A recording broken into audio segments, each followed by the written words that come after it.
Twinkle, twinkle, little star, how I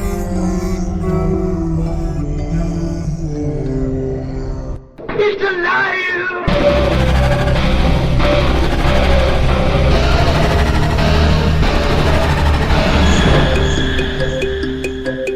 Welcome to where the weird ones are. Every time I speak, I want the truth to come out. Powerful figures in Hollywood, as well as powerful politicians who are in fact not human. They're reptiles or they're lizards or perhaps extraterrestrials.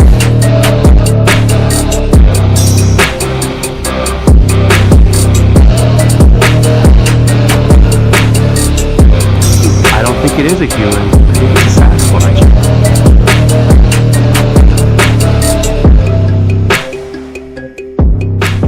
Go ahead and run. Run home and cry to mama.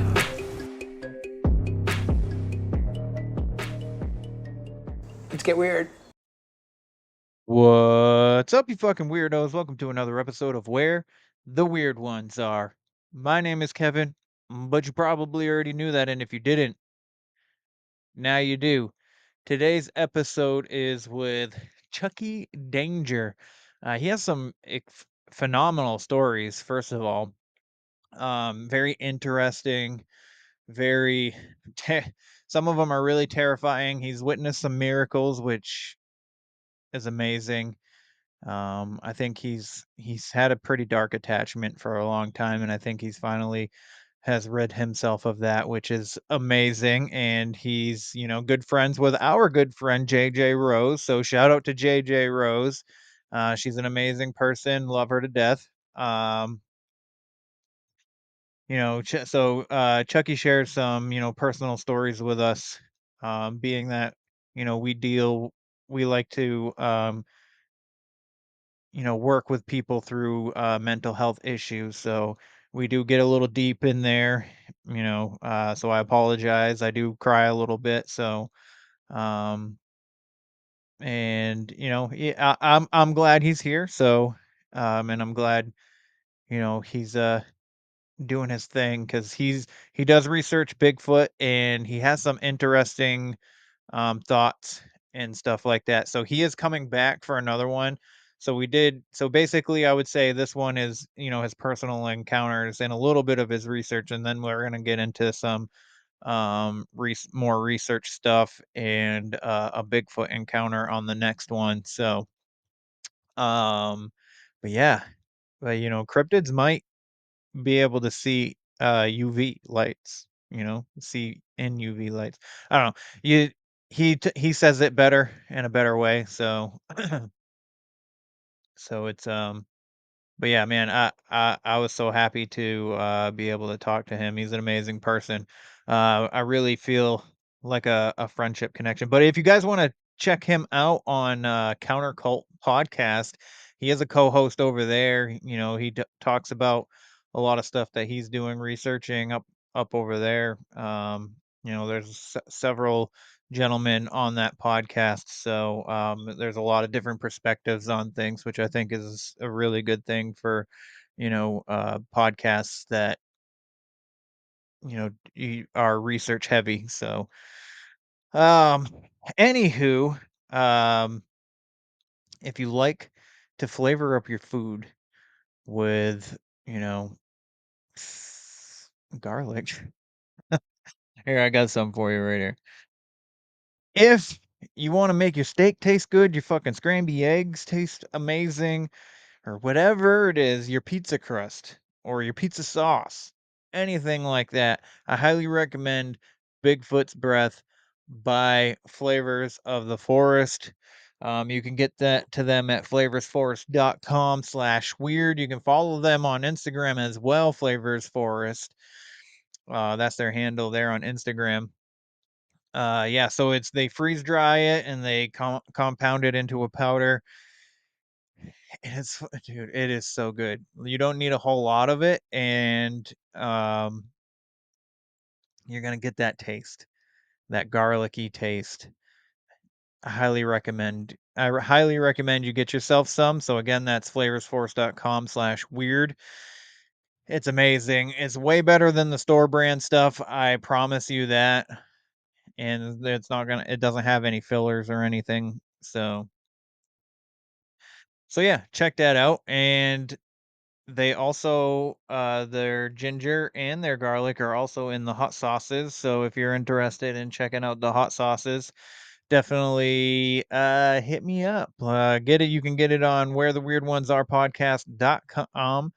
That's where you can get the merch, the blog, Geeks on the Streets, the story that I'm writing. So yeah, you can also leave a rating and review for the show on the website if the podcatcher you're listening to on doesn't allow um a review if you feel fancy enough to leave one.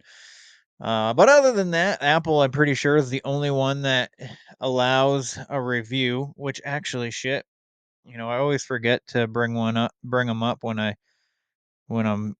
start recording. But I just got one last Friday, I believe it was. So yeah. So here we go. I'll read it to you right flipping meow. So this comes from um Carrie. She says, I have been listening to the Where the Weird Ones Are podcast for about a year now. Kevin is such a kind and genuine soul. That means a lot. Um, his discussions with his guests are always so full of such interesting topics like cryptids, ghost aliens, conspiracy theories, mental health, and a little comedy thrown in there. He never disappoints. Never is capitalized. um, in all caps is what I mean. I have also followed so many of his guests on their socials because I can really relate to their conversations and some of their personal experience. I have to say, I absolutely love is all caps as well, listening every week. And I cannot recommend enough that you, in all caps again, should listen to. And in parentheses, it's or watch on YouTube. Carrie D. Oh, Carrie, you're such an amazing person. So you can, if you're interested in following her, she does previously possessed items. I think you refurbish them, don't you? You make them look neat and then you sell them. So pretty sure that's what she does. But you can find her on Instagram at previously possessed if anybody out there is interested in that. And I believe she's in the Massachusetts area. So she's she's a great person. She was like, I left you a review. I can't remember. I don't know if it went through, and then I'm looking for it and stuff. But Carrie, I appreciate you. I appreciate you for listening. That it means a lot to me that you do. So I just want to say that. So thank you for the review. Thank you for the 5 stars. It goes a long way. Even though, like, I never really, I mean, everybody at this point knows I didn't set out to have a listeners and followers and all this stuff. Like, that's not the whole point of this. Like, the whole point of this podcast were to have conversations with people about their encounters, about weird stuff, about their theories, what they think about this or that when it comes to paranormal, cryptids, aliens, conspiracies, and mental health and all this stuff. And when people have these encounters, it does fuck with your head. It fucked with mine for a long time. I thought I was crazy, but the more people we talk to, the more we're like, maybe we're not so crazy. So, um, again, Carrie, thank you for that. And I do want to shed a little light on this weekend's top story, um, which is the assassination attempt on Donald Trump. I do think that there's a lot of weird circumstances I'm not going to get into right now on this intro, but I find it funny that people are celebrating that the attempt was even made to begin with. and then people are upset that it wasn't successful. Now, I'm going to say this right now, no matter what side of the aisle you are on, it's absolutely disgusting to hooray shit like that. 3 innocent people were affected by this nonsense. 1 lost their life just for supporting a candidate that they thought was good for this country. Not everybody here is going to agree on everything. We have so many different religions, so many different ethnicities, and so many different people. This is a big melting pot in this country. We're not one thought, we're not one opinion. We are many. And that's what makes this country so great, is the different perspectives on everything. There's, there's so much going on, and so many people hyper focused on the little shit, and it's fucking annoying. But to celebrate the assassination attempt and get excited that somebody actually did it, or tried, I should say, and to be happy that they did try, and be disappointed that it was unsuccessful, regardless if somebody lost, an innocent person lost their life. And I think it's absolutely foul that you would be excited that the attempt was made. So, sorry, Charles, Chucky, for hijacking your intro to say that shit, but I felt like it was necessary. So, with that all being said, I hope you guys enjoy this episode. Chucky is an amazing dude. And I hope, that you enjoy it so much that you come check out the next episode that he will be featured on, because it will be coming soon, I promise you. So yeah, and then go check out the Counter Cult podcast that he is a co-host on. It's a good show. I highly recommend it. So, with that being said, everybody, let's get into it. They're coming to get you, Barbara.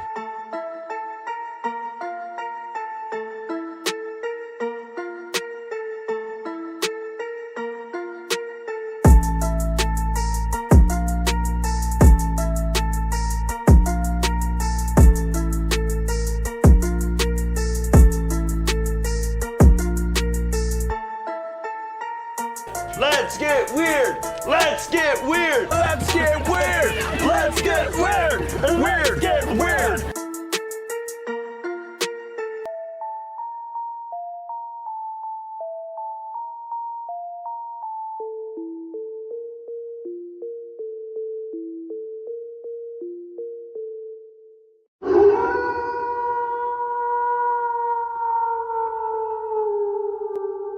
Deplorable Janet here from the Deplorable Nation podcast.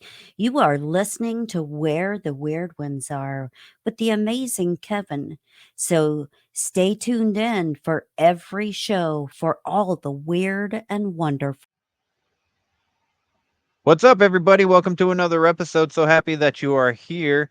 Today I have Charles. He is actually one of many co-hosts of Counter Cult. I started listening to them actually like a week or two ago, and they just dropped a new episode this past Wednesday, and they have a new one coming out soon.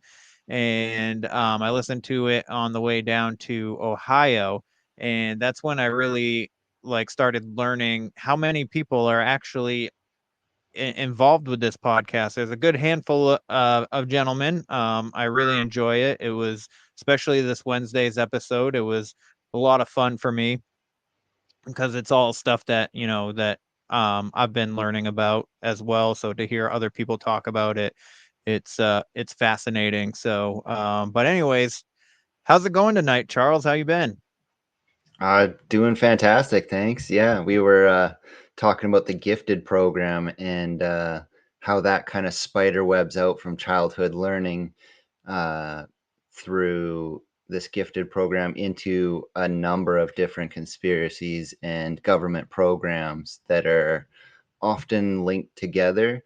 Um, it's been fairly interesting, although it's very hard to dig up information on this because it's so buried.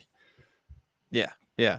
I feel like anything that the government's trying to hide, it tends to be 10 times harder to, get any real information. And then anybody that's worth talking to either doesn't want to talk to you about it, or doesn't want to put information out about it, or they end up, on the wrong side of a rope. So, Yeah. I found with this particular subject, the best method is actually just talking about personal experience. yeah, Um, because it seemed like we abnormally had a lot of people that were involved in the gifted program when we were young. Um, I probably stayed in that program until grade 4 or 5. So, really.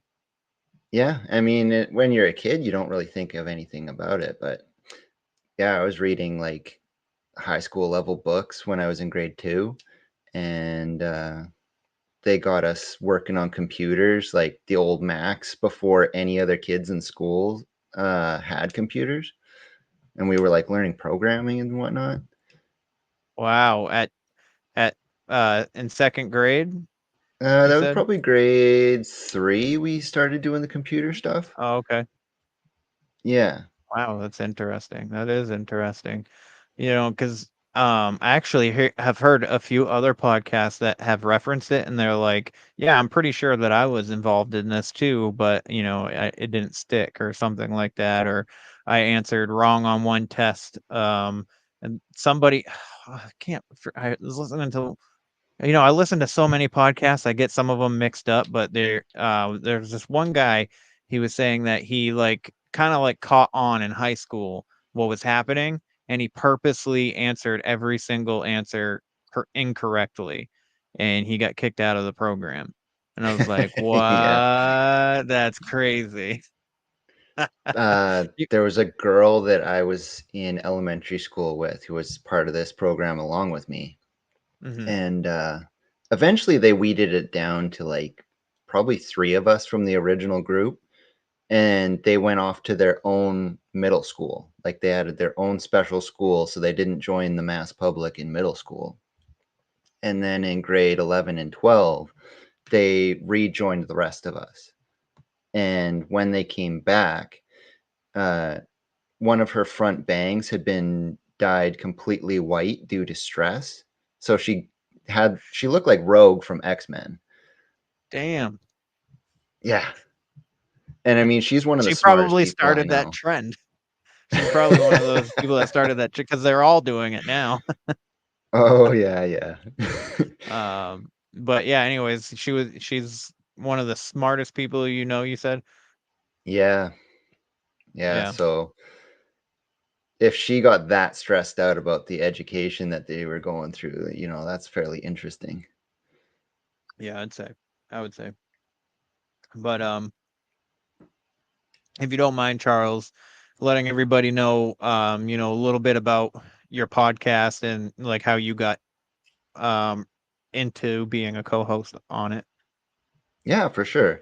The Counter Cult podcast is on all streaming platforms. Um, we kind of talk about anything paranormal, conspiracy theories. We talk about how to get back to our roots about looking after ourselves, um, like life skills, growing your own garden, you know, hunting and fishing, foraging. We cover a lot of bases on that kind of stuff. We kind of divvy up our shows from week to week. So uh, we might talk conspiracies one week, and then the next we do a rewilding segment. And we have a special co host that comes on for that. And she runs a Discord called Rewilding where anyone can join and Mhm. contribute to all these skills or learn. If they just want to come in and learn, there's lots of good information on there. Um, I was able to become a co-host because I started guesting on their show, covering a lot of topics like Sasquatch experience, and I went through a pretty traumatic haunting when I was a child, and a couple other pretty profound moments in my life where there was some miraculous spiritual activity. So yeah, they're like, "Hey, Chucky, you're a wealth of knowledge. How about being a co-host on our show?" And I'm like, "Okay, sounds good to me." Nice. I love how things work out sometimes, because there's so many people that I've met in doing the podcast that have come on and kind of like told their stories on here, and now they're podcasters. And it's an interesting journey, and it's a lot of fun to see them develop that, because when there's been like my good friend David from down the rabbit hole. I don't know if you've crossed paths with him, but he's good friends with JJ as well.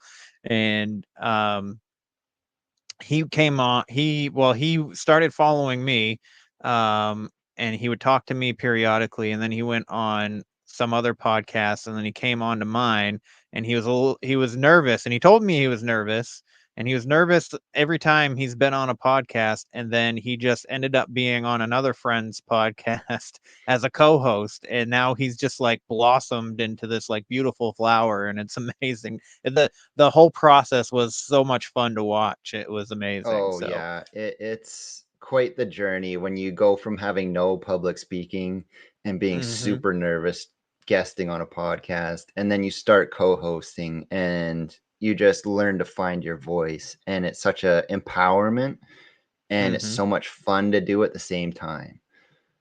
Yeah, absolutely, absolutely.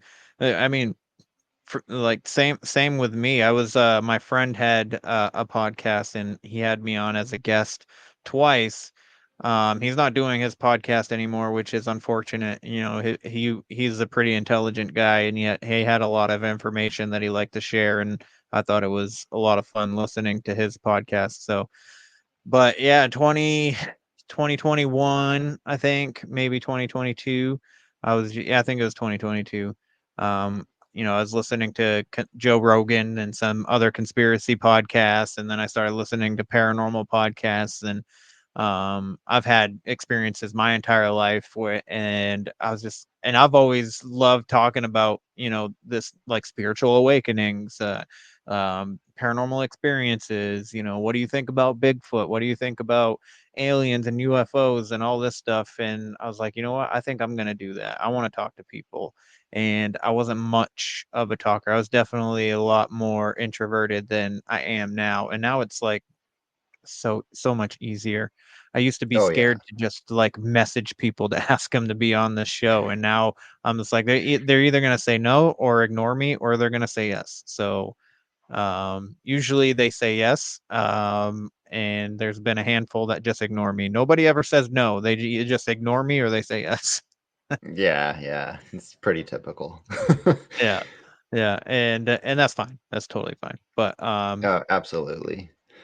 yeah. So if you don't mind me, so would you rather be Charles or Chucky? I usually go by Chucky as my online persona. Um, Okay. Chucky Danger is actually a nickname that I got when I was working construction when I was 19. I had a near death close call on a construction site. I was Oh, pouring concrete within some 20-foot walls, so we had to use a crane to get in some concrete to pour some foundation work.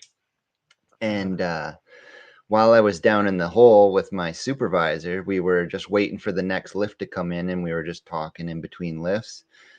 And all of a sudden, he's like, "Chucky, hit the deck!"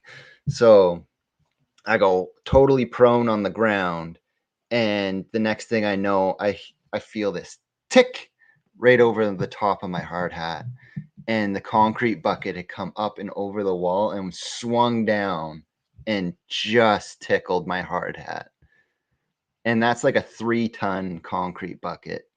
So if it had hit me, I would have been a goner. Oh my God. Yeah. Somebody's looking out for you that day, bro. Holy cow. That Yeah, is there's close. how many close calls is too many close calls? Because that's only one of One. many. That's only one of Wow. many. Yeah. Wow.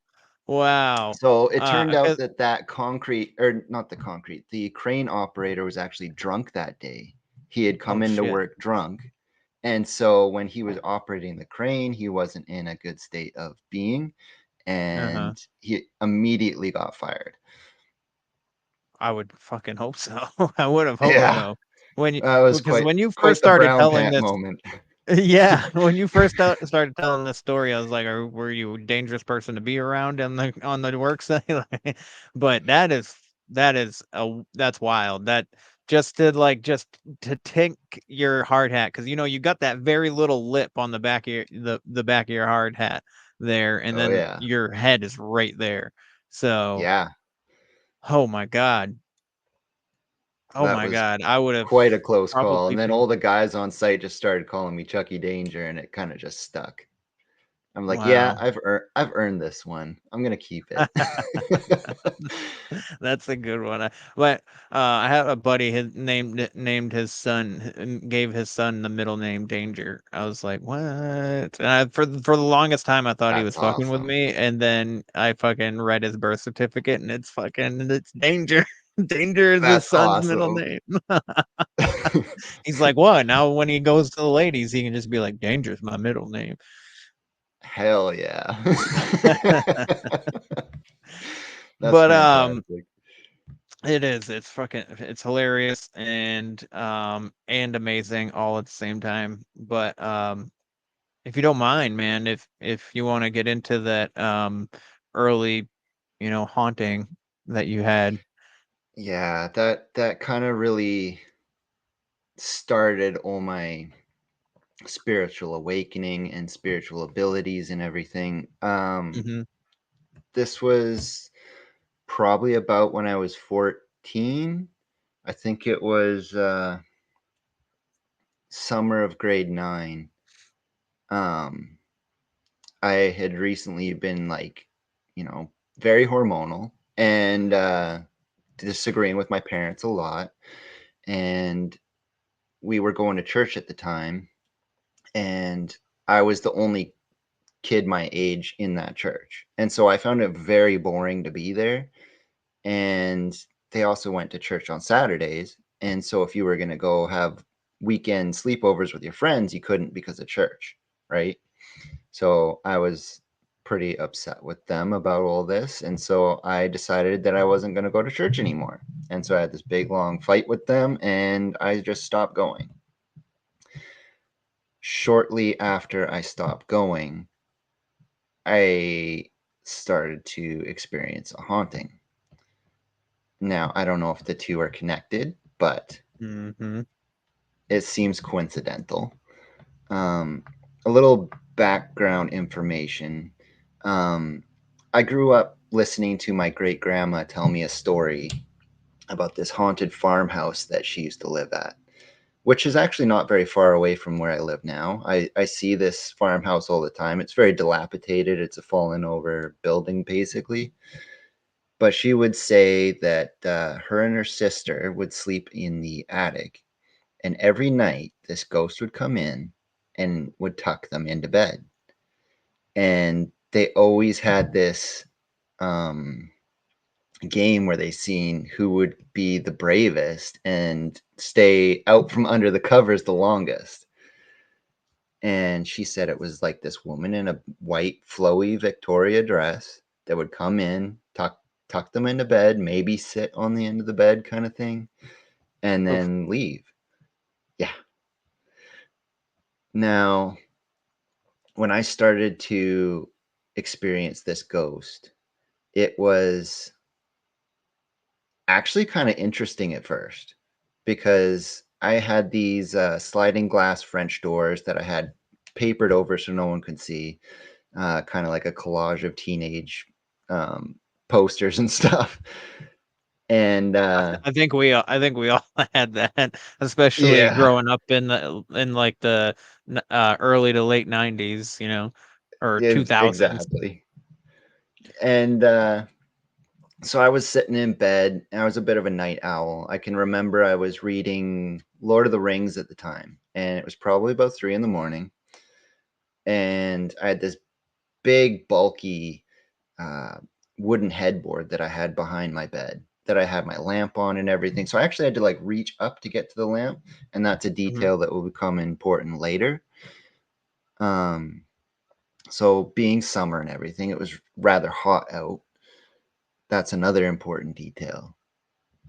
So when this ghost first appeared, I was just reading, so I had my book in front of me, and right in front of my eyes is the door, and this ghost comes through the doors and is like floating like a foot off the ground, just like floating along Wow. right beside me. This woman in a white, flowy Victoria era dress. She had blonde hair, and she was just looking straight past and just floated right on through the wall on the other side of the room. Wow. And so I was pretty amazed at what I was seeing.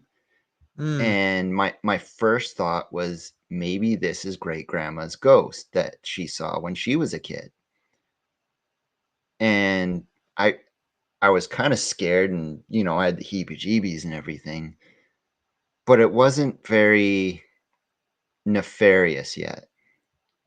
Mm. Now, this ghost started coming back pretty well every single night. And as it kept coming back, it got progressively worse and worse. So I'd be And up the whole late, or I couldn't sleep. sorry. This thing would wake me up, and it would start coming through the wall. You'd see it, you'd duck under the covers and hide until it goes away. Mhm. And Yeah, you weren't going to church the whole time that all these occurrences were happening? correct. Okay. I mean, I wasn't even really telling my parents this was happening.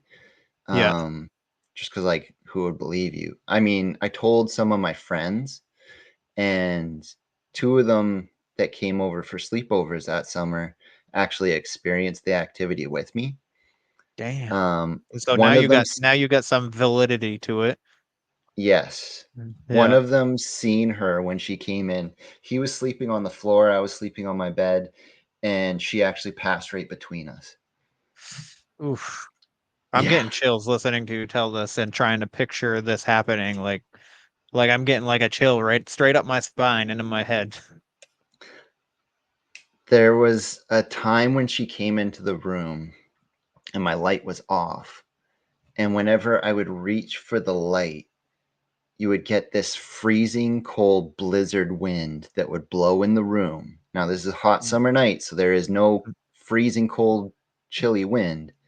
Every right. time I would reach for that light switch, it would just like blow fast and hard and freezing cold air. Like Yikes. that that is terrifying when that Yeah. happens to you and you're a small child and you don't know what's happening. Mm, Um Eventually I would get woken up at points in the night, usually around 3 a.m. Uh, you could feel her sit on the end of the bed. You're hiding underneath the blankets, and you can feel the pressure depress right by your mhm. feet. I felt her walk on the bed. Um, I felt her feet straddling either side of my ankles. And like you can feel the gaze as it's looking right where your head would be, like just standing there looking down at you. And how old And exactly were you again?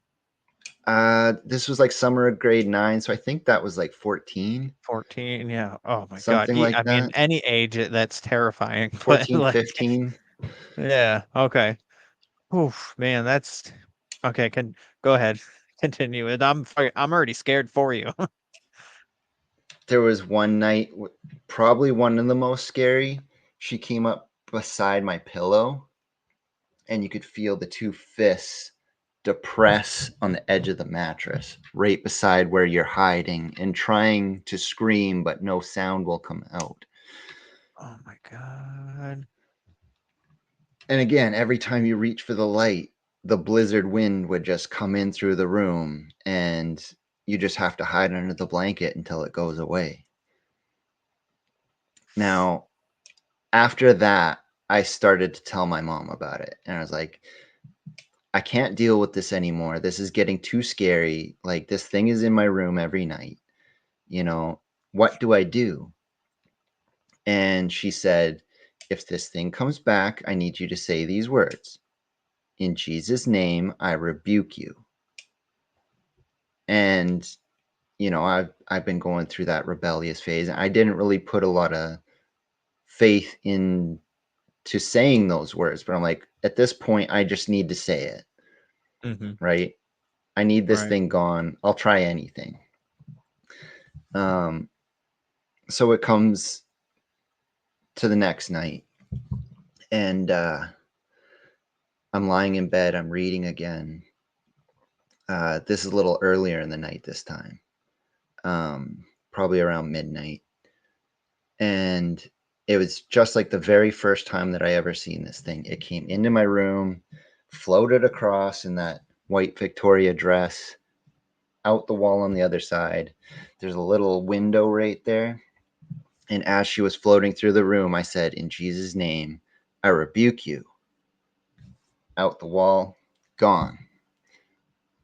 I kind of hide under the covers. I wait a few minutes, and then I get a little bit brave, and I peek my head out from underneath the blankets.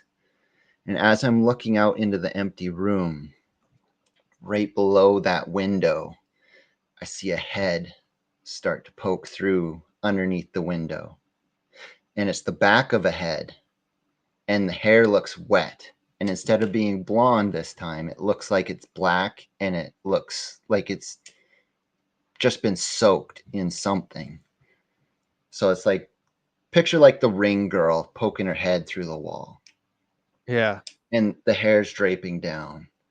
And as you're looking at this head, it just starts to turn like an owl. And then it looks at you. And the face that I saw is beyond human comprehension. The eyes were like laser dot pointers looking right at you. The face was totally void. It was like looking into abyss. So like, no matter how much you looked at it, there was no, it went on for infinity. And then there was this Cheshire cat smile with these long, thin needle teeth. Oh my God. And I said one more time, in Jesus' name, I rebuke you. And that head just poked back out the wall. And that was the last I had encountered that thing for a good long time. If tales of ghostly hauntings, Bigfoot encounters, extraterrestrial interactions, and cosmic awakenings are your cup of tea, then join me, Eric Szilagyi, host of Uncomfortable Podcast, every Tuesday at 10 a.m. Make Uncomfortable your home for the topics that reside on the fringe of our reality. Eyewitnesses, researchers, and experiencers join me on a weekly basis to delve into their paranormal and otherworldly experiences. Heard in over 65 countries worldwide, follow Uncomfortable Podcast on Apple Podcasts, Spotify, or wherever you get your casts. Uncomfortable is now presented in video form on YouTube as well. So, as always, my friends, stay uncomfortable. But man, was that the scariest thing I've ever seen in my life. I can't imagine, man. I'm like picturing it in my head and I'm terrified. And man, so when do you think when you said it, you 100% weren't like saying it faith-based, and then when you saw the face, you were like, "Yeah, I'm this in Jesus' name, I rebuke you, like, for real this time, like, get the fuck out of here," kind of thing. And it was like, Yeah, "All yeah, right, fine, you're for real, I get it." So, yeah. like, So I it's said it with a super bit of conviction. yeah, yeah. Alright. Yeah, because it's interesting for, no matter what you're encountering, that name scares the ever living shit out of them, and Hmm. they're gone, and you really have to, like, say it with, some, like you said, conviction, and to act like, if you're saying it just to say it, nothing's gonna happen. Yeah, Um, so, you but have to have some power behind those words. yeah, yeah, you gotta believe it for sure. So did this thing, come back at all? Well, not through those years of my life.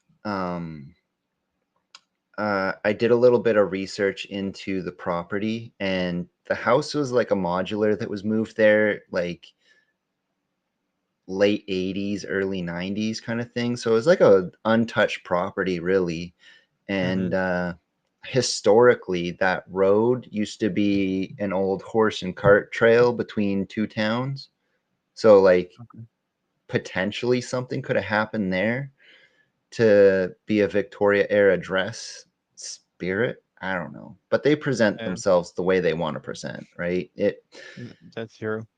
The way it presented, it made me think of great grandma's ghost that she saw when she was a child. So it put my guard down at first, Mhm. because it was something familiar. Right. Um, And you gotta wonder if, like, that was on purpose, like, to just bring your walls down to it and, like, open yourself to it just a little bit. I Um, imagine.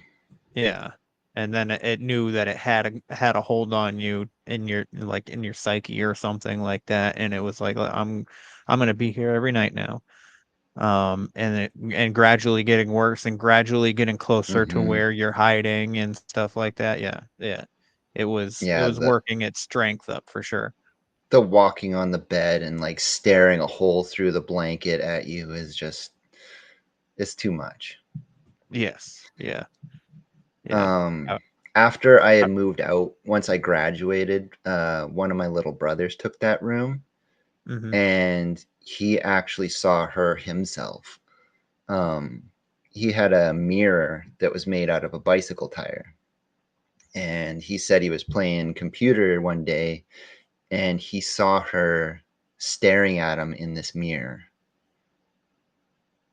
Like And like she was inside the mirror? yeah, Okay. yeah, like he couldn't see her in the room, but he could see her reflection in the mirror. Oh my god. Yeah, and he said he actually got scratched by her once, um, but he doesn't really tell too much detail about how that actually came to occur. Just that Okay. it scared the ever living shit out of him, Did he which do I the don't same blame thing? him. Use right. No, I don't blame him either. Did he use in Jesus' name I rebuke you as well, or I think mom took command on that one. oh, okay. Um, yeah. Uh, Once I did move out, though, I think I encountered this thing again in a different form, and like it kind of left a bit of like a residue, like an attachment. I went through Mhm. years of just the worst depression. And I was working a job, my first real job, and I got a bit of a promotion where I got to work in a factory building basically by myself while my coworker was away on medical leave getting wrist surgery. They trusted me enough to be able to get my work done and not Mhm. have to be supervised, which I thought was great being that young. Um, so I'm working away in this factory, and as I'm working, no one else is there. And I hear someone calling my name from around the corner of the pallets all the time. Like just something calling my name. Even when I'd like ride my bike around the neighborhood, you're riding your bike and you hear someone call your name. You're like, No one's here. Who's calling me? And eventually I got this really bad migraine that I had for an entire year. Like every day, all day, migraine for a year. I went to the doctors. They couldn't diagnose it. I had CAT scans. I had all those kinds of brain scans. Nothing showed. Eventually, I was put on some pretty hardcore medication, which for a developing brain is really not good. It really changed my personality, and I started making decisions I normally wouldn't. And I had made a really bad choice that I found unbearable at the time. And I didn't want to be here anymore. So I think this thing had been working on me for a long time, kind of whittling me down, really. And one day I just decided I didn't want to wake up anymore. And I took all those prescription medications and I drank them down and I went to go to sleep, intending to never wake up again. And I did wake up.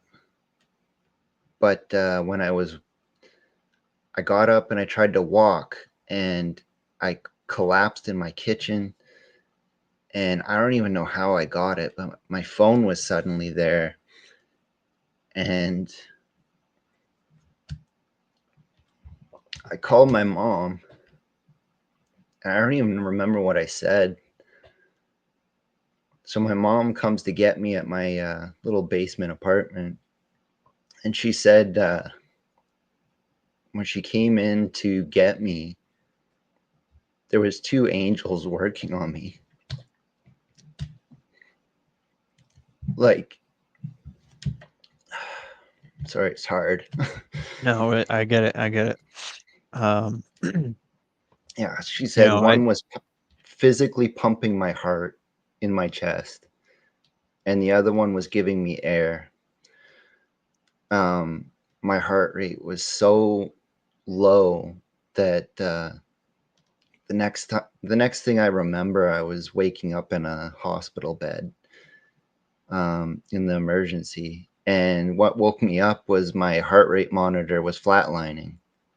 And a nurse came over and she's like, "Oh, you're awake now. That's good. We can like unplug this thing because your heart rate's staying just below threshold that this thing's constantly alarming."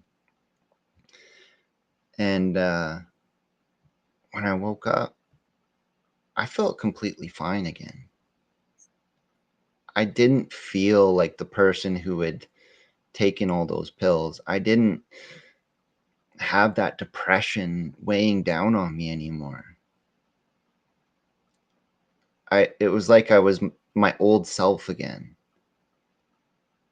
I even started cracking jokes with the doctors and nurses. But they had told me that I had taken enough medication that I could have killed a bull elephant. God, man.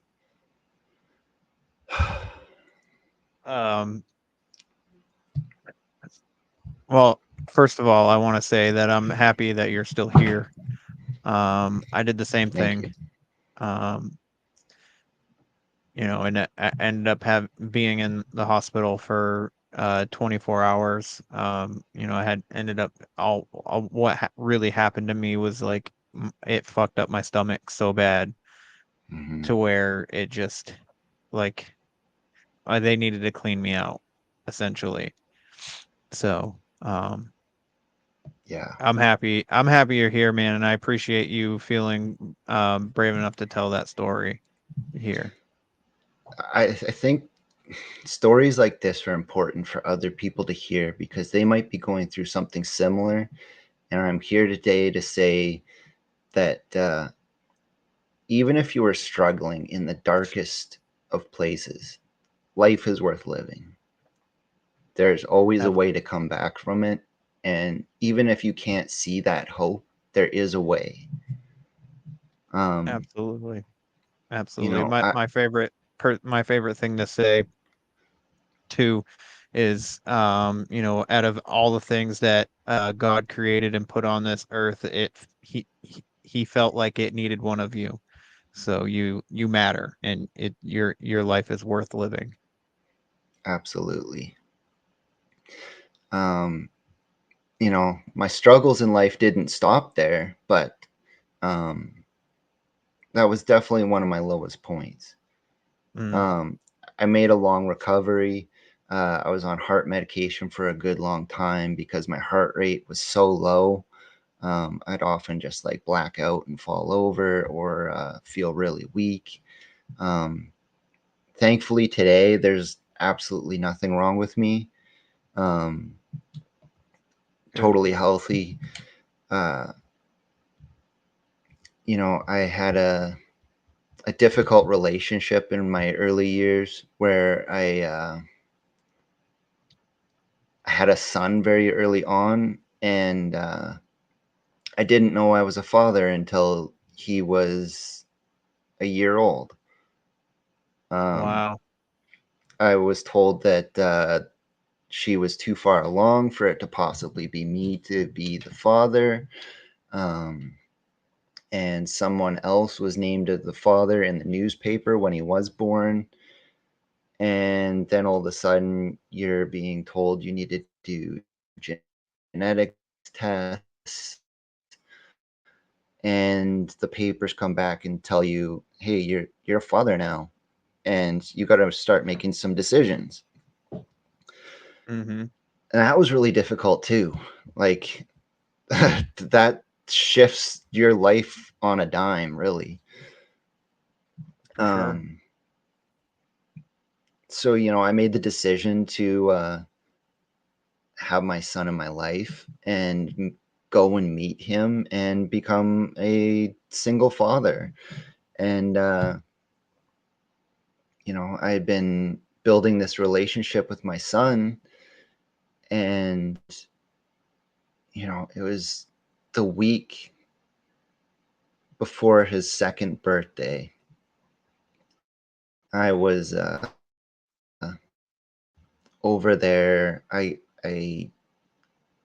playing with him at his grandparents' place, and I noticed he was pretty bruised up, but he just got a new bed frame there, and I thought maybe it was just from like rough housing around in this bedroom and everything, because his shins were all bruised and everything. And on the day of his second birthday, my mom actually saw him for a little bit, and she noticed all these bruises too, and she decided that this was something serious enough that he needed to go to the hospital.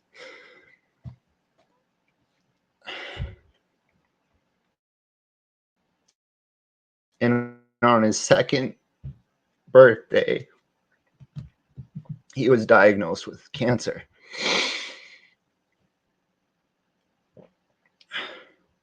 So there's life flipping on its head again as I go to Vancouver to the Children's Hospital, as my son is, going through all these emergency procedures and medications and chemotherapy. And doctors are saying this is a rare and aggressive form of leukemia. And it's not looking good.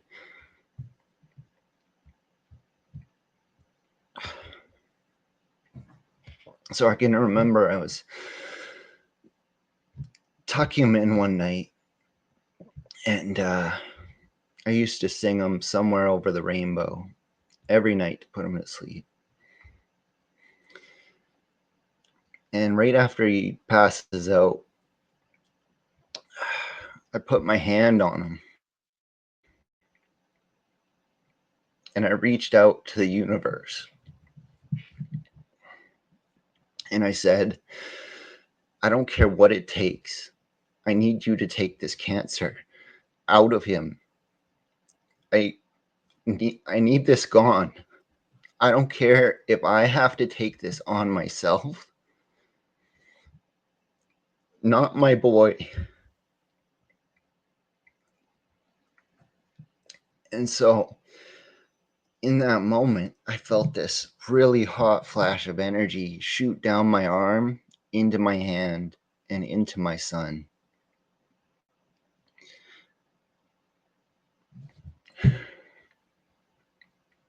It was really profound. And the very next day, when we went to do blood work, they came back and they had these papers, and they're like, "Good news. Your son is cancer free. He's in remission."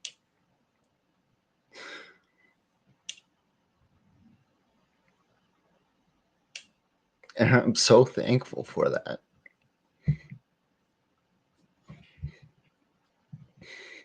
Me too. Man, that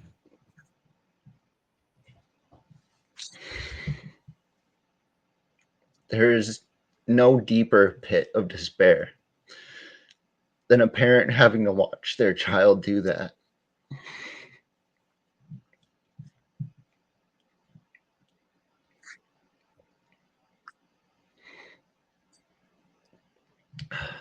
yeah. I can't imagine. I cannot imagine. I have, 3 kids of my own. I mean, I would have been just I can't even describe it. You know, but that must have been like such a weight lift that day. Oh, yeah. Yes, it was. We still had to run through all the hoops and everything with the hospital, so we still had to do chemo Yeah. and make sure that it stayed away. So we were there for about a year before we were allowed to come home. So that is an entire year of living at the Ronald McDonald House with my son, uprooted from my own home back in Mhm. town. It was hard, man. That was I very bet. tough time. But at the same time, I got to spend that time with my son. And he's 13 now, and he's doing great. So I'm thankful every day that that miracle was allowed to happen. I'm grateful Um, too, man. I'm grateful too. yeah, You said that before we started that, you've witnessed several miracles, and you're not lying. That's a big one. yeah, that is the most important one, I think. Mhm. Yeah. Um, so yeah, we get to 2020, world shuts down, and everyone is going through all these spiritual awakenings and everything, right? Mm. And it was about then when I finally introduced myself to podcasting. My wife at the time, she had been hounding me to listen to podcasts at work, and I didn't really think much of it. I'm like, oh, I got like 4,000 songs on my phone. I'll just listen to music all day. And one day I finally just decided to give it a try. And, I didn't really know what to listen to. So I just typed in Sasquatch, and one of the top search results was Sasquatch Chronicles. And so I start listening to that, and I dive headfirst into that, right? Like I'm just devouring episodes. And then I come across Tony Merkel from the Confessionals, and I start listening to his content as well.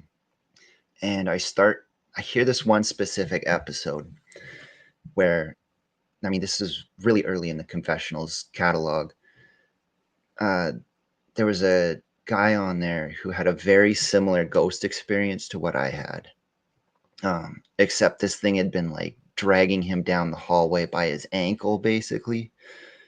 Like, absolutely terrifying. But he Shit. described the same kind of face, and he described Mm-hmm. rebuking it in the same way. And I can remember these words well because they stuck with me. Tony stops the interview and he's like, dude, you sound like you have superpowers.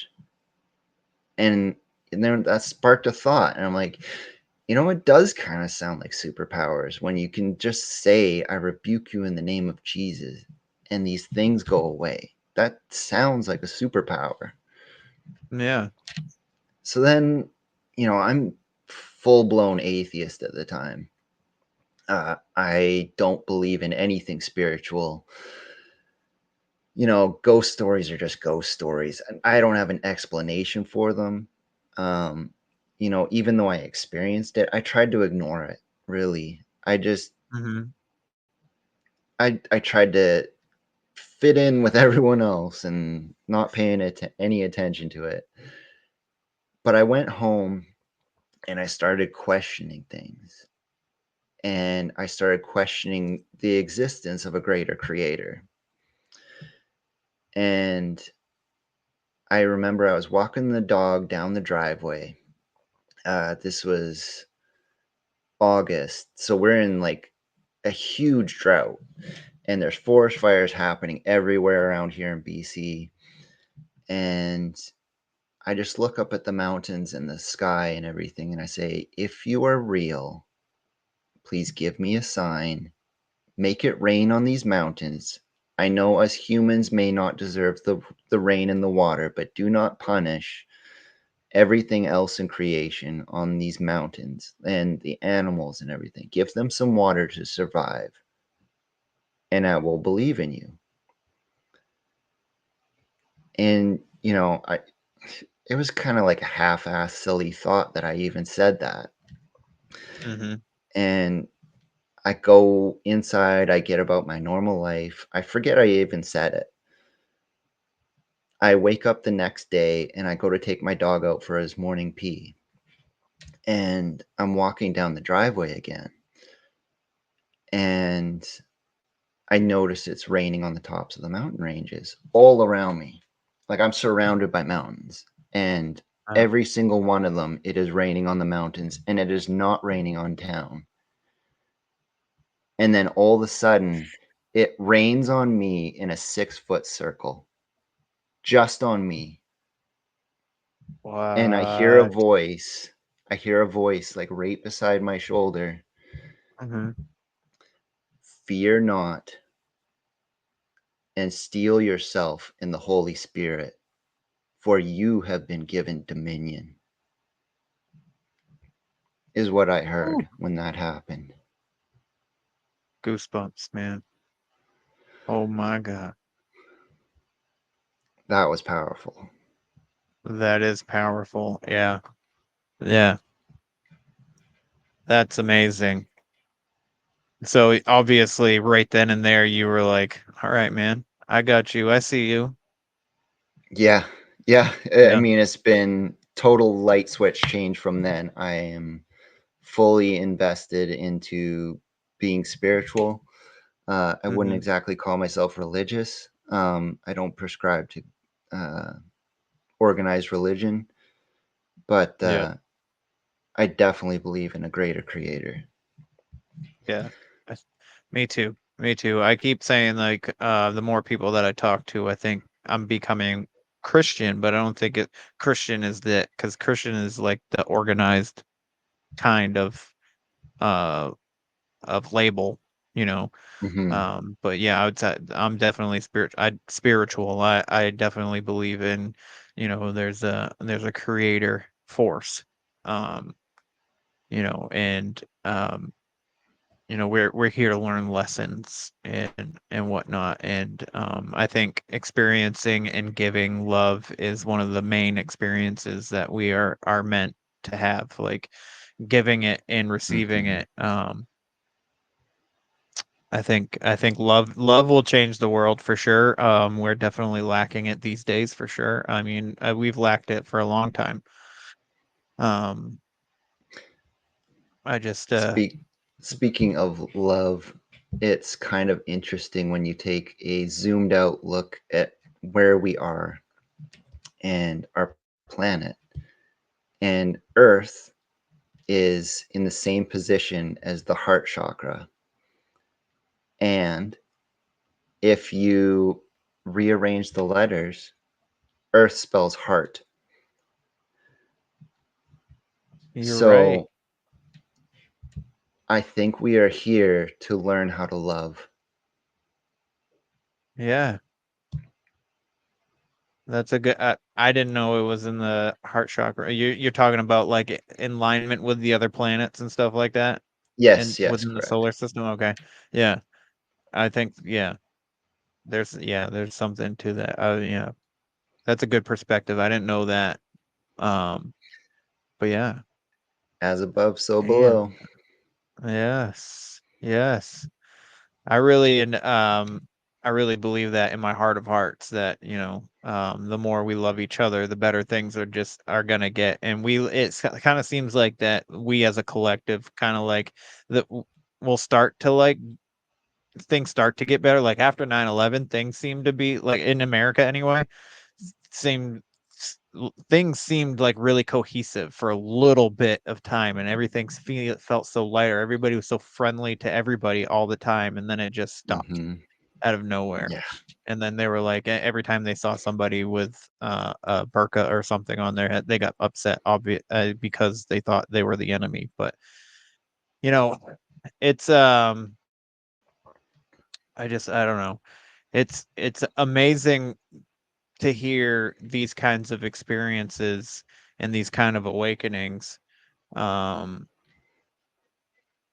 yeah, I just I want I don't do it. Is everybody gonna love everybody? No. I mean, it's the human condition, unfortunately. But I do think that if we all hmm, start kind of like vibrating, because everything's vibration, we start vibrating at a higher yeah, frequency. We tend to notice our tribe, like your finds your tribe.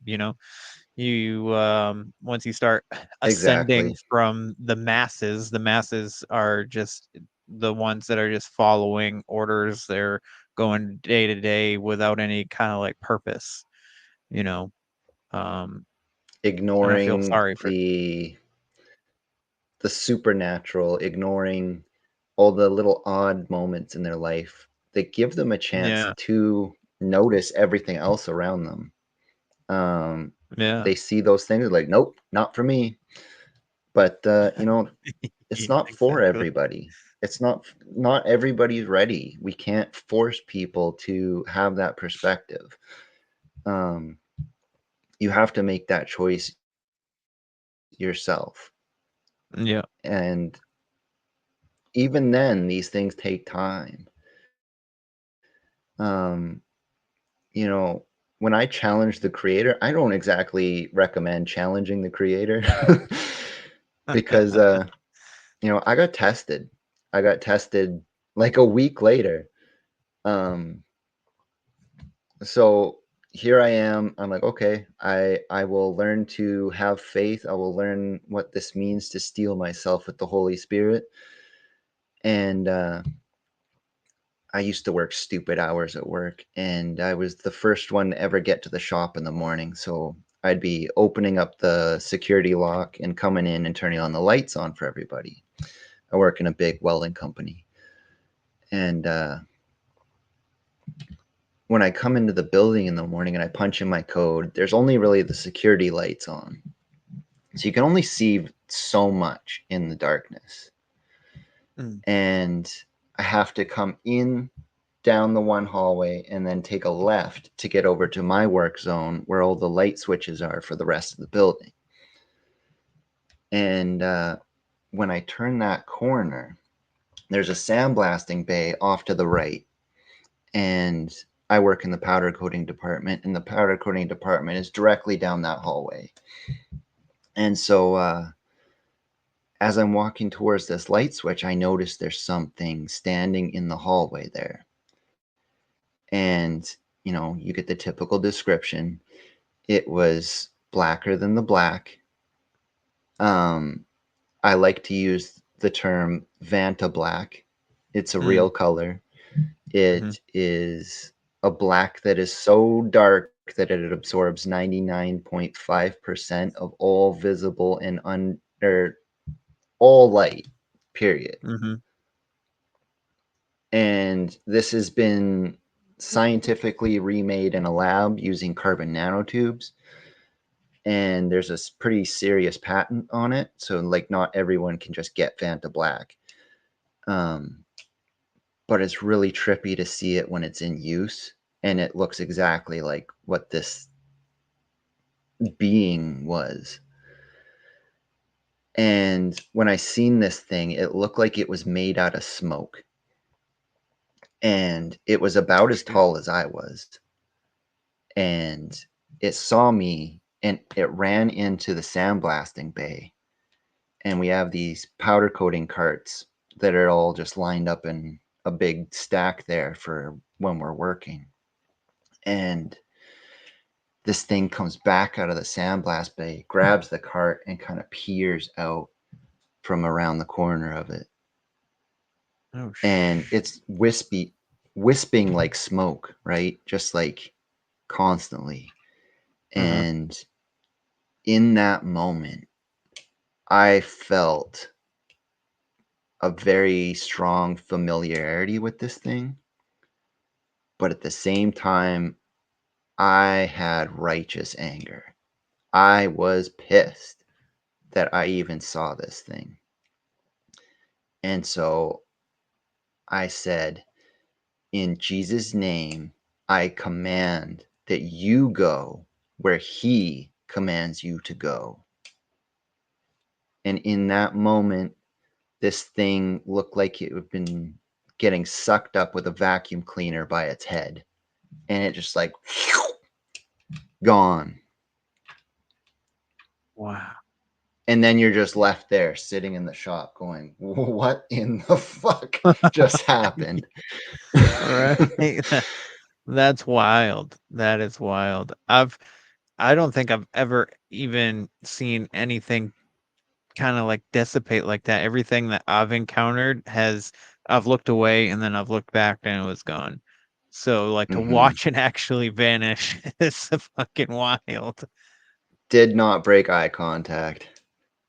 Damn, Yeah, son. that was pretty wild, and it felt really good, and it felt like 50 pounds of bricks had just been lifted from my shoulders.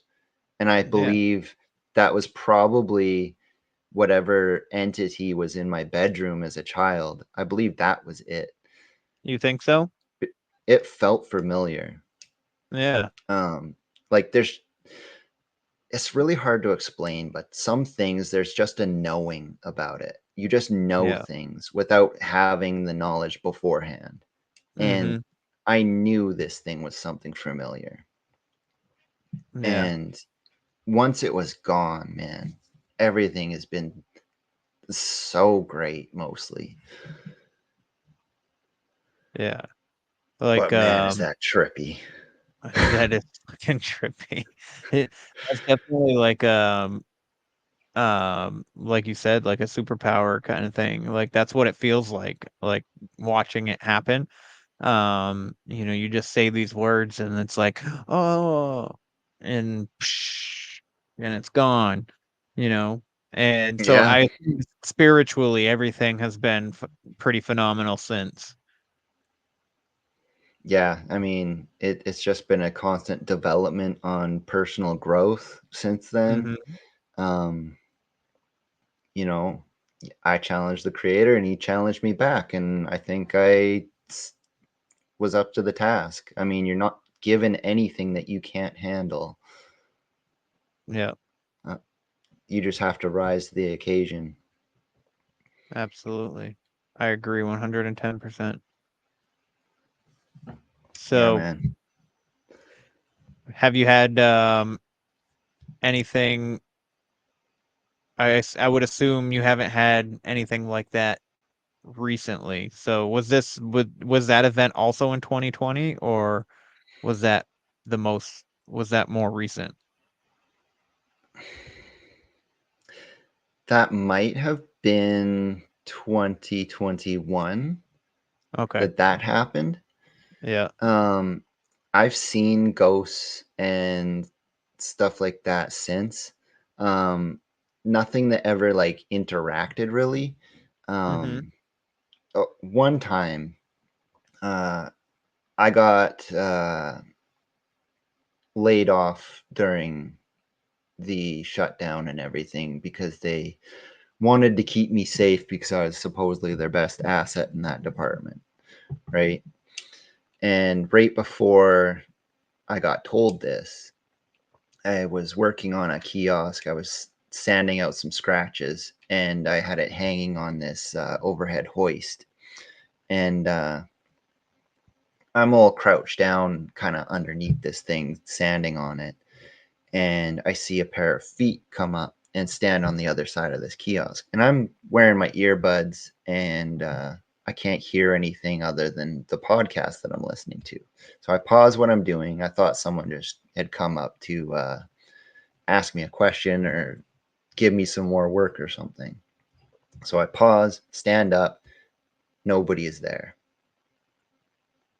Yeah. And there's nowhere they could have gone. So that was pretty trippy.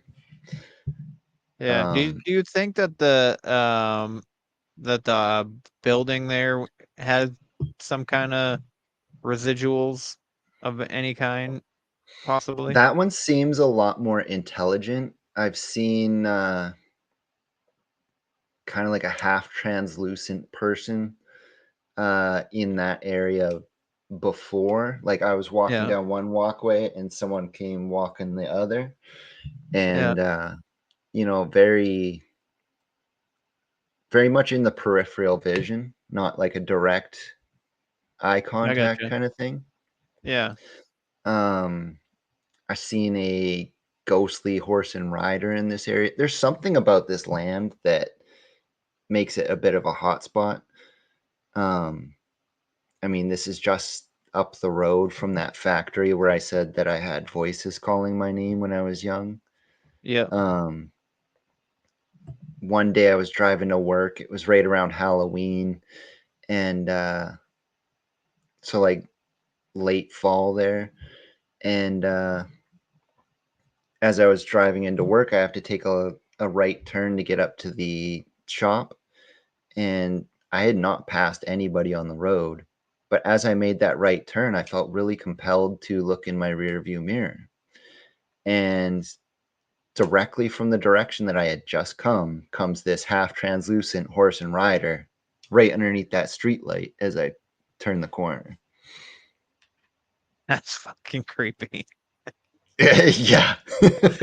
Oh my god. I Oh mean, I man. I don't know what happened on that land in the ancient past. I know it used to Yeah. be a landfill before they really put the industrial park on top of it. But Yeah. yeah, it's pretty wild. Never know what you're gonna see. That's amazing. Oh man. So how often do you see something that you could attribute to being paranormal in down there? Like, um, other than is it always at well, other than the horse and rider, has it always been in the building, or are there others that are out on the land? I've seen others. I mean, it's almost like I've kind of awakened a bit of a deeper sense for seeing these things sometimes. I don't Yeah. really have control of it. It just happens. So Right. sometimes you might just see something. I can remember I was gearing up for a podcast one night. I was doing some research and I was just sitting here just like I am now, uh, doing some research on the Mongolian death worm. And as I was sitting here watching some documentaries on it, Mm-hmm. off to my left, I see a cat come into my office. My door's shut. At the time, there was 2 cats in the house, but my door is shut. And when I turned to look, it was just gone. And I believe that was my old pet cat that had actually suffered a stroke and died, just Oh coming in shit. to say hi. That's And there was interesting. another time I was doing dishes over by the sink in the kitchen, and as I'm doing dishes, I just see this half translucent person with no legs walking down the driveway. Holy shit. Just Yeah. Oh my god.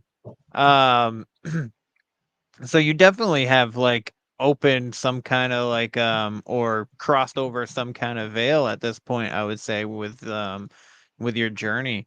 Um do you think that like the attempt, do you think that may have opened you up to seeing this stuff a little bit more? I mean, I know that the woman in your bedroom, the Victorian woman, that happened before, and correct. it seemed like it, whatever that entity was, kind of just like latched itself to you, and then until all the way up Yeah. until you encountered this smoke, this dark shadow figure that looked like smoke, until you like put your legs underneath you and you kind of like spoke with your chest and your heart. That's when it kind of like released you. But do you think like your attempt just like kind of like gave you more of um of a sense for the other side? It's very possible. I don't know which was the one that did it, but I mean, I Yeah, think something in my past had opened me up to be able to experience this stuff now. yeah. Um, there was another really profound moment I had when I saw a UFO, and it also could have done the same thing. Um, I was out stargazing with an ex girlfriend and my little brother in August. This was during the big meteor shower that happens every year. Yeah. And so we were out on the back deck, just lying down, watching the meteor shower. And, this is before there was like a million satellites in the sky. There was just like a handful. So when you seen a satellite, it was kind of exciting. Yeah. Um, Now it's like you can go out and look for 5 seconds and see three. But yeah, so we're out on the back deck and I see these satellites in the sky and I'm tracking them and I'm like, okay, that's kind of cool. And we're watching all these shooting stars going across the sky. And it looked like these 2 satellites were about to cross paths and like almost collide. But right as Mm-hmm. they get towards where they're going to hit, one flips around and starts following the other. And then I start freaking out. I'm like, satellites don't do that. What the hell is going on? Yeah. And in that moment, I didn't think about it until afterwards. They almost became aware that we were aware of them. And so they stopped what they were doing. They dropped down in the atmosphere and they started doing this aerial dance between the 2 ships, just like flashing back and forth Oh across the shit. horizon, doing all these crazy aerial maneuvers. And then they would stop and there was like an upside down triangle on the front of these craft and they were almost like mood lights.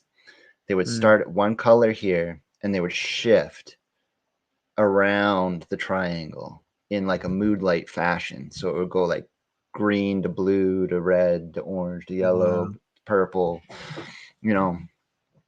And so they would be flashing all these colors and doing all these crazy maneuvers that didn't make any sense.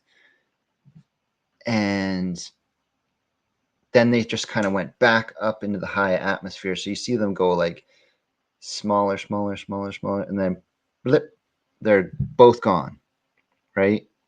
And so we're kind of just having this freak out in the backyard, like, what in the hell did we just see? Yeah, I And freak out too. I never broke my eye contact from where that went, Mm-hmm. and one of them came back.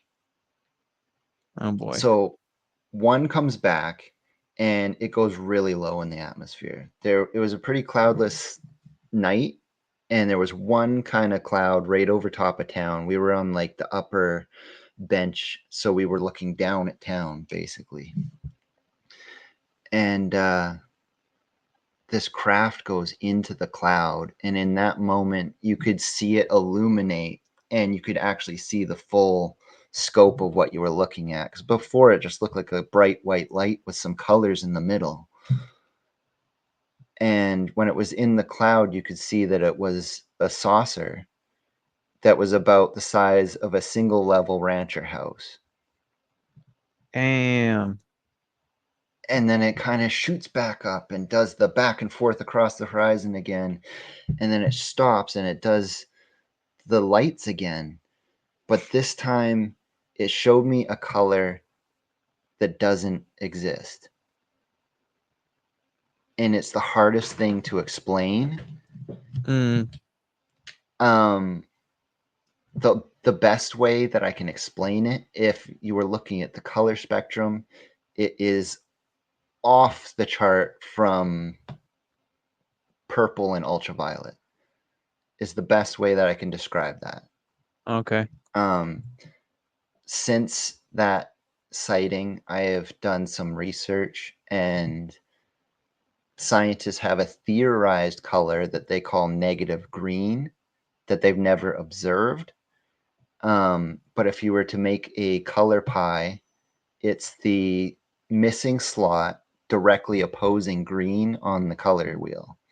So that is why they call it negative green. Okay. When you get into this spiritual community and you start hearing people talk about astral projection and lucid dreaming and everything, some of those people describe seeing colors that don't exist here on Earth, right? Yep. And so, I don't know why or how I was able to see that just looking up at the sky at this thing. I mean, it was so profound. I didn't feel any fear. It was more just total awe. I wasn't having a panic attack thinking, oh, I'm about to get abducted or anything. It was just really amazing. And Yeah. then, it just went back up into the sky and disappeared. And that was that. Until, like a couple of years ago, I was sitting out in a cut block hunting, and I was just bored waiting for deer to come along. So I open up my phone, and then there's this new website that I found out about called mapsquatch.com. And when you go on there, you can find your town and you can see what kind of sightings have been reported in your town. Yeah. Anything between Sasquatch, UFOs, ghosts, dogman, the whole gambit, really. So I was just curious. I just wanted to see what other people were seeing in my town. And I'm going through the reports, and there's like 8 or 9 different UFO reports. And I get to one that matches the date, and someone else in town had seen the initial 2 ships drop down and do that little dance in the sky and then disappear. So someone else in town also seen that, but they didn't see the second part where the one ship came back down. Interesting. It was Do so you cool. do you think that it's possible that when it came back down the second time that like that viewing was just for you? It's very possible. It's Yeah. very possible. My whole life's mission right now is discovering a world that is around us that like it's around us 100% of the time, and yet we don't see it. Mm-hmm. But if we had the ability to see ultraviolet and infrared and all that, we would see such amazing colors and patterns in just plant life and animals that, they're around us 100% of the time, and we don't see it. We see this earth as being boring and mundane most of the time, but it is so much more amazing, and there's so much more communication happening that we just can't observe. Yeah. I think So like I think that our was a precursor to my life's mission being here. mm-hmm.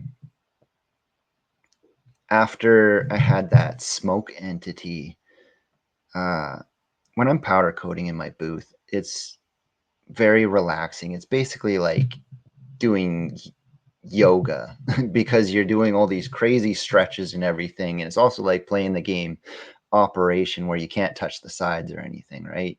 Yeah. Because you're working with the powder. So it's very mentally relaxing. You get a lot of time to think, and that's why I enjoy podcasting so much while I work. I can really digest the information and be somewhere else while I'm working. So you often get in these meditative states. And I can remember one day I was working away like that and totally zoned out. And I start having this vision, like body went on autopilot. I'm just working away and I'm somewhere else. And I see this grand Egyptian tomb. And there is hieroglyphics from the floor to about your hip, right? And they're just pristine. And as I'm looking at these, there's a section on the wall above that is just blank.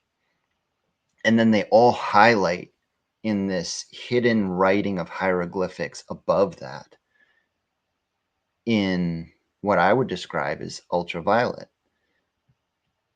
And I hear this voice tell me, "You have eyes to see, but you do not see, and ears to hear, but you do not hear."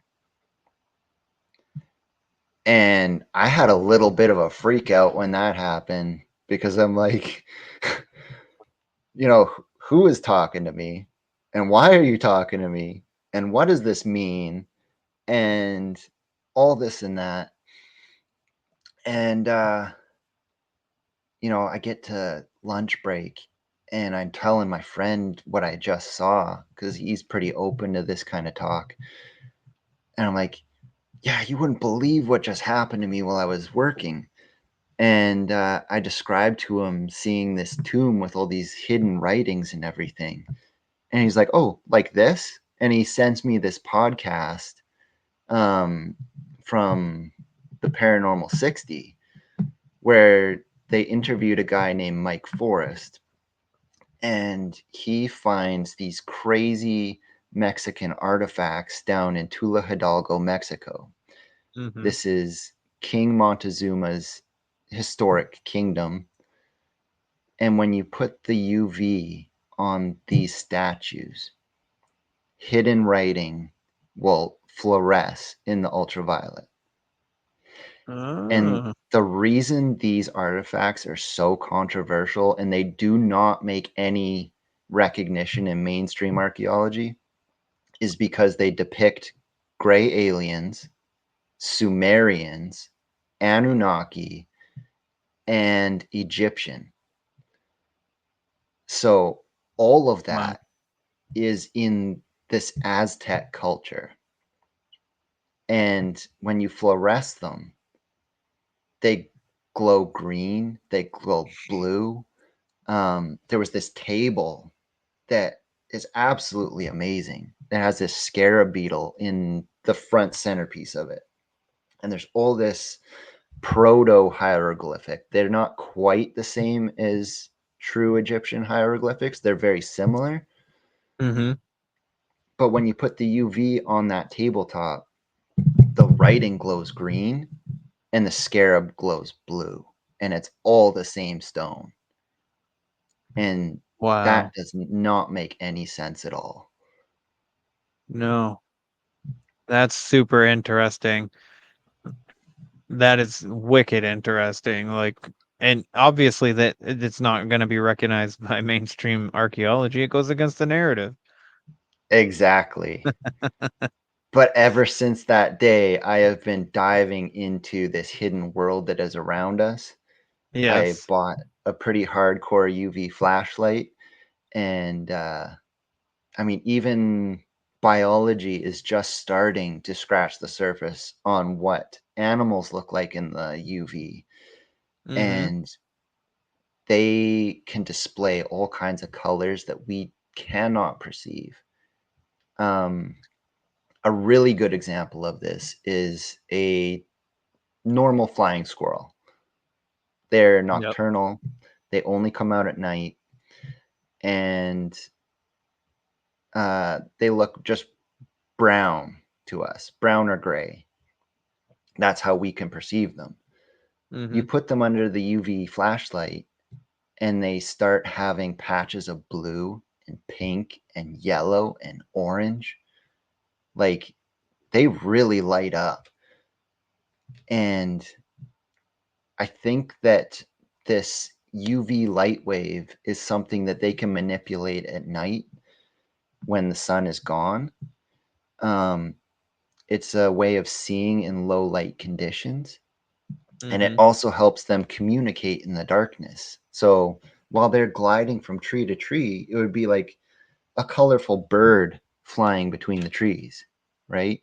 That's how Mm-hmm. you could imagine it when they are looking at each other.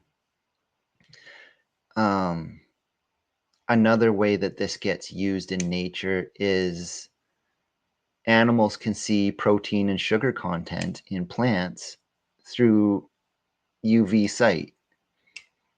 So when you Oh see no a shit. bear or a deer browsing on plants, and then they meander off like 20 yards to go eat on another bush instead of staying right where they were and eating the neighboring plants, it's not just because they're bored and they're browsing around because they need to keep wandering. What they're seeing is the most bang for their buck out of those plants for nutritional value. And I've done some tests on, typical farm plants that Mm-hmm. as a baseline are nutritional because they're grown for a food crop for cows and stuff. They do display a very red signature in the UV when you put them under the light, which is absolutely phenomenal. That is phenomenal. That's super interesting. So did the I might have missed you saying it, but when you had this like vision while or whatever, um, that you went and stuff, is that what sparked your interest into researching? Like right when you and then you talked to your buddy at work there, and he like put you onto that podcast. You started looking into this UV, or is this all information that you got from that podcast? No, that put me on to researching it on my own. And Okay. the animal and plant part had nothing to do with that podcast. Oh, okay. Um, I've been That finding is little bits and pieces on my own, yep. and I don't believe it is a good methodology to focus on one thing specifically and like put it under a microscope. I think you lose a lot of detail about how things work if Mhm. you're only focusing on one little thing.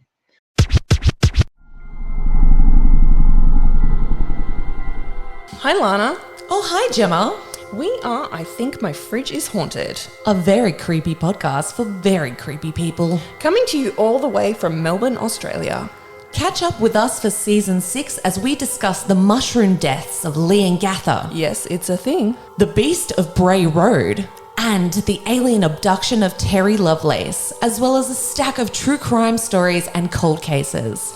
Find us on all major podcasting platforms. Just look for the ghostie in the pink fridge. Until then, be creepy. But don't be a creep.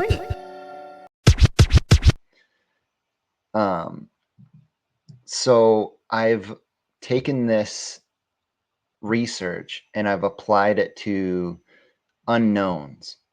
Like in Sasquatch encounters, people often describe seeing the glowing red eyes or the eye shine on a Sasquatch, right? And that often gets lumped into the woo-woo category. And I'm like, well, wait a minute. There's got to be a good explanation for why their eyes would display like that. And there has to be a function for it. So as I was pondering that, I'm like, well, what does the rest of nature do? And you start researching plant life in the forest. You start researching how other animals display in the UV.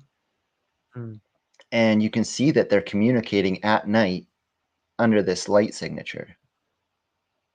And then it starts to make a lot more sense. So if Sasquatch can see ultraviolet, they can see the most bang for their buck plant food. They can see the animals displaying in the ultraviolet at night. So it makes hunting a lot better. They can see in low light conditions using a light wave that we can't manipulate. And seemingly everything else on this planet seems to be able to do so. I mean, other than like the most primitive life forms, which use positive and negative light instead of color, which is also fascinating. It's another angle that needs to be considered as well. But I mean, there's so much happening around us that we cannot see or perceive, and I think these creatures can do so. I'm also a bit of a rock hound, and when I started finding out that rocks can fluoresce like that, like when I saw that table glow in that podcast, I was like, well, if the rocks can glow, then maybe when Sasquatch is gifting us humans these mundane little rocks, what if those rocks glowed? And I found out about the fluorescence of rocks. And so there's these pretty common ones. They're called sodalites. And it's basically gases trapped within the stone that when they get hit with the ultraviolet, they will glow a bright orange like a burning coal out of a fire. They're really cool. I have a whole bunch. But when Sasquatch is throwing rocks, little tiny pebbles and stuff at us, or we gift them something shiny and they gift us back a rock. What if those rocks glow? What if they're fluorescing in the ultraviolet and they're not just some normal rock? What if there's a form of communication happening that we are ignoring because of our mundane human condition? That's an interesting thought for sure. Do you Mm-hmm. know of anybody who's tried to see if the rock, the gifted rock, has glows in the UV? Or I have not. I have not had luck on my own with getting rocks gifted to myself. But it is something that fascinates me to no end. I think it's a new research angle that needs to be applied. It definitely could open a lot of doors. Yeah, for sure. That sounds like a very interesting avenue to apply to research for sure. I hope that tracks and somebody gets it, and maybe you might have to be the one to do it. I don't know, but that is Possibly. I super mean, I live interesting. in British Columbia and we're kind of like a Sasquatch hot zone. So Yeah, perfect place. Why does everybody always yeah, want to talk to me when I do a podcast? Yeah, just British how Columbia is like it works. yeah, it is how it is. But yeah, Pacific Northwest, man. That's its stomping grounds, it seems to be. Um, but have you ever had like any kind of interaction with a possible Sasquatch of or anything like that? I have. I have. However, that's kind of like a lengthy story. Okay. So if you want to get into that, maybe we could do like a part 2 or something Yeah, and absolutely. I'd love to. dive into that. But yeah, the Sasquatch angle has kind of become like a really big passion. Nice. Yeah, the UV stuff's super interesting, and it opens up so many avenues, even for other cryptids. Oh yeah. Again, like when you start researching color, that's when you find out about stuff like Vanta Black. And when people talk about these shadow entities that are blacker than the black, that are absorbing all light around them and just becoming this void in the darkness, Mm-hmm. it makes sense. And then there's another phenomena where if you take out certain colors of light, you filter those out. Say you have a red apple, right? Yeah. And you take all the red light out of the light spectrum that's hitting in that room. If you put just blue light on that red apple, the apple will look black, and it will look blacker than the black because there is Really? no red light in order for it to reflect off of its surface. So here's my pondering. What if when we're seeing these shadow entities, that they are not one of these colors that don't exist here on Earth? And so there's no light spectrum for it to reflect back off of them.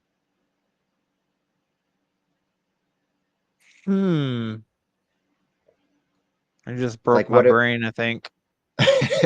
what if they actually do have a color? It's just not something that we have coming off of our sun. What if Yeah. there is that light signature is from somewhere else or a higher dimension? Yeah, that's interesting for sure. Yeah. I mean, it starts to add possible explanations to some of these things. Yeah. I mean, yes. Yes. Cuz Sometimes and it takes just going back to rudimentary science and understanding the principles of things and then applying it from there. You don't have to go directly to something advanced and focus under, you know, maybe they're just in the infrared and then only using infrared, right? Maybe there's Mhm. other explanations on top of this. Yeah, yeah, there's so many. And I think what the like our lights like our like light bulbs only project like red, green, and yellow, right? Or red, blue, green, and yellow, or something like that. So, Depending on your like, light bulb, yeah. yeah. So there's a whole bigger there's a bigger color spectrum. So like to see like you're saying when you see it in these dark entities inside your house at night or something like that, that Mm-hmm. so they're only drawing the color off of those colors, right? Like that would be a perspective. I know. So like when the sun's down, it's not giving us color per, per se, or it does it still. The ultraviolet spectrum still seems to be abundant, and Okay. maybe that's coming off of starlight or in the moon or whatever. But there is actually scientific evidence that us as humans can produce ultraviolet light. No So shit. every living cell on this planet produces their own light, and that is your cellular metabolism. So as you're sending nerve signals, as that signal travels along your nerves, it's not an Mhm. electrical signal per se. It's actually light that gets emitted. And that's why the sun is so crucial to our life, because we need to absorb into our melanin in our skin all these different frequencies of light, and our body brings it in, retains it, and then we produce our own. Oh, okay. To see it is very difficult. You need what's called a photomultiplier, and for some of these activities, it is not possible yet. But our bones actually work like diodes, and the light that gets produced from our bones is like a reddish brown light. Okay. And actually, the one part of your body that emits the most light, which is really interesting, is your tongue. Your tongue produces the What? most light in your body. No So shit. as you speak, you're infusing it with your light. Huh. You learn something new every day, I guess. Yep. That's cool. That's actually kind of cool to think about. You know. Mm-hmm. Wow, And so, man. you take that and then you start looking at behavior that gets talked about, like say with Sasquatch. They often, show their teeth or open their mouth real big, right? Or if they see us do the same, that is seen as a threatening move because they can see all the light coming out of your mouth. I mean, even if you wear camouflage, what you think you're doing hiding might not be hiding, because if you take a UV flashlight to that, I mean, if you have any kind of high visibility clothing in your house, I can say this from personal experience, you have high vis lint on everything. Absolutely everything. So even if your camouflage is like the best at blending in, you have all these little specks of high vis lint that will be fluorescing super brightly. Even certain colors in the UV will like fluoresce like crazy. So you could just be wearing, your regular old t-shirt, and then all of a sudden it's super attractive to insects. And that's because they see ultraviolet super well. Same with birds. Birds and insects see it the best. Mm-hmm. But they say don't wear certain colors out there because you'll get covered in horse flies or mosquitoes or everything. And that is because they can actually see the ultraviolet coming off of that. Okay. There was a theory that mosquitoes could smell the carbon dioxide from your breath, and yet sometimes you just get hit by mosquitoes like the second you come out of that truck. Right? Yeah. And they're coming at you from all angles. Your carbon dioxide from your breath does not go everywhere at once. What they're seeing is the light being emitted from your skin, and they're attracted to that. And that is why those UV bug zappers work so well, because they're attracted to the UV and they come into thinking they're going to feed, and then they get the shock of their life. Oh my God, this is interesting thing you have going on here. I've never heard anybody talk about UV light, and fuck man. So if you like take a UV flashlight in the darkness and you put it on like a person, would their skin light up, or You need to get the right spectrum of ultraviolet light. So when we okay. use these flashlights, in order for us to see the signature coming back to our eyes, this UV that they use is 395 nanometer wavelength, right? So that takes it just below normal perception range. Okay. So in order to see stuff like the human body, you need to be a little bit lower on the scale, right? Okay. So we just don't have the physicality to see that properly Okay. without special devices. Right. All right. But using the forensics flashlight, it's just beyond our normal visual range. Then there's this Interesting. other weird aspect that I think is very interesting, and I think it goes back to human adaptation, not Mm-hmm. evolution, but adaptation. And that is the drug scene. when you have people take mushrooms and then they make posters and put these posters in, say, like a pot shop or whatever.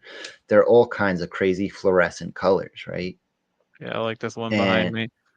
yeah, Yeah. exactly like that. So these people, while they're on the influence of drugs, Yeah. see all these crazy colors, right? You know what that is? That's just the ambient ultraviolet colors that are around them the whole time. And it's just the drugs connecting synapses in your brain that don't normally connect.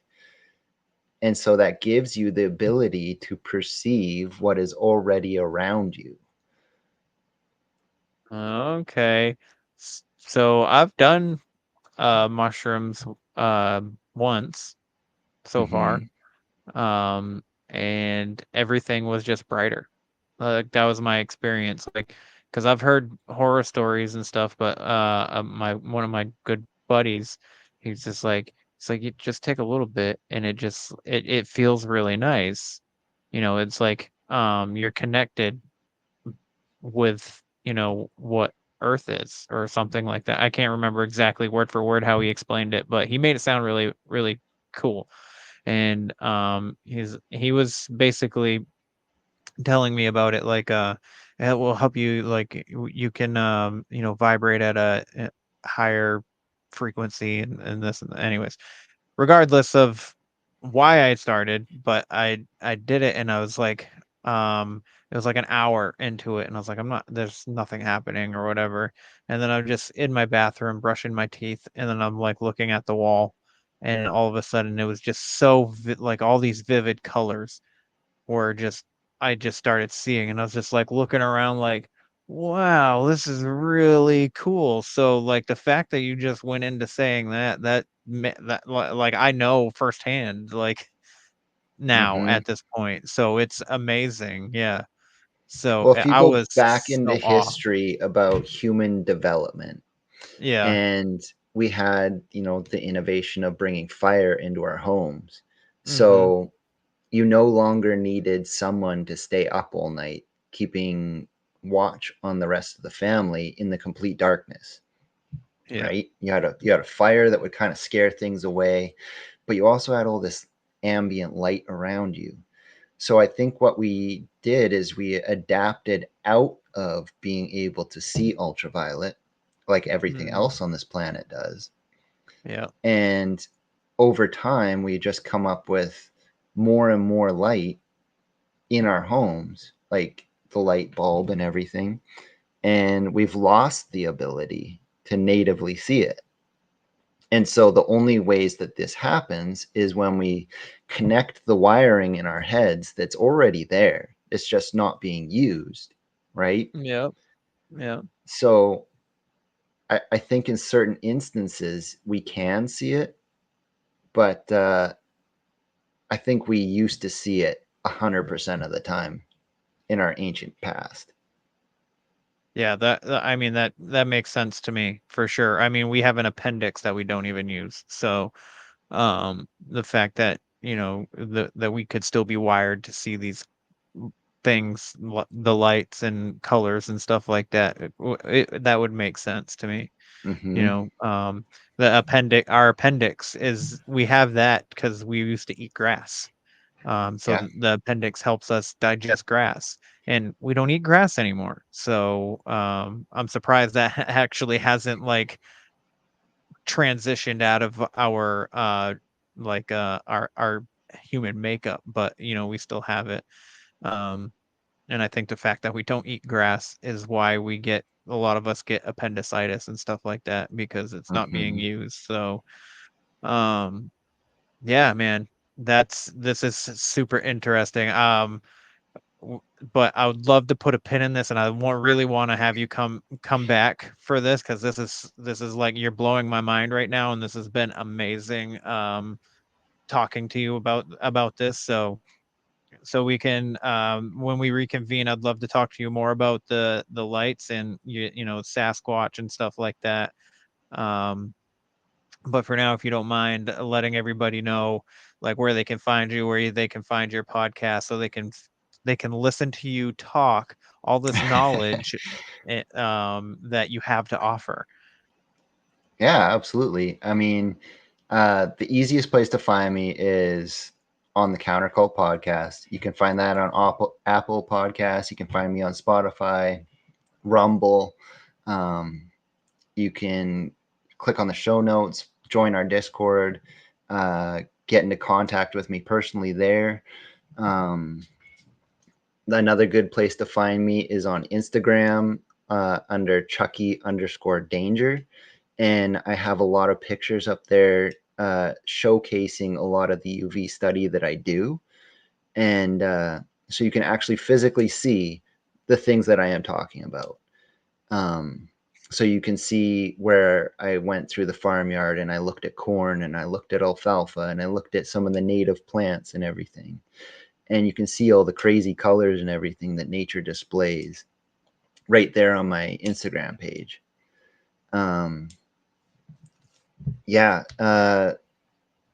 If you want to get out and talk to me about that, you can message me directly on there. And I would be happy to answer any questions anyone has. Nice, man. Nice. So yeah, guys, go check out Countercult podcast. And if you're interested in talking to Chucky, definitely reach out to him. But man, this has been an amazing conversation, and your experiences are profound. I'm glad you are here, and I'm glad that your son is still here with us as well. That for one, both of those. I mean, it's amazing. And I'm glad you were felt comfortable enough to share that with us tonight. Thank you very much. Fucking made me cry, bro. You made me cry. But yeah, we're just I definitely love to have you back. And again, I'm so time is our greatest currency. So I'm so happy that you chose to spend this almost 2 hours with me. Well, actually, it's technically 2 hours because we were trying to mess around with stuff earlier. So technology gremlins. Yes, they're always trying to throw a wrench in there. So, but yeah, man, I really appreciate you taking the time to do this with me. It means a lot to me. So, thank you. Oh, thank you very much. I appreciate spending the time with you. All right, everybody. So that is the show. Please like, follow, share, subscribe, leave a rating and review. You can leave a rating and review on the website if you so choose to do it that way. Because I think Apple's the only one that lets you leave a review. So website is where the weird ones are, podcast.com. The hot sauce is up there. The blog is up there. And I am adding a GoFundMe for my documentary that I am trying to get into. So if you're interested in donating, please do so. I would greatly appreciate it. Other than that, please go show Chucky some love and the podcast that he does with his buddies. So, but other than that, everybody, question everything and stay weird. Now let's see if I can find the stop recording. Oh, there it is. This concludes our broadcast day. Click.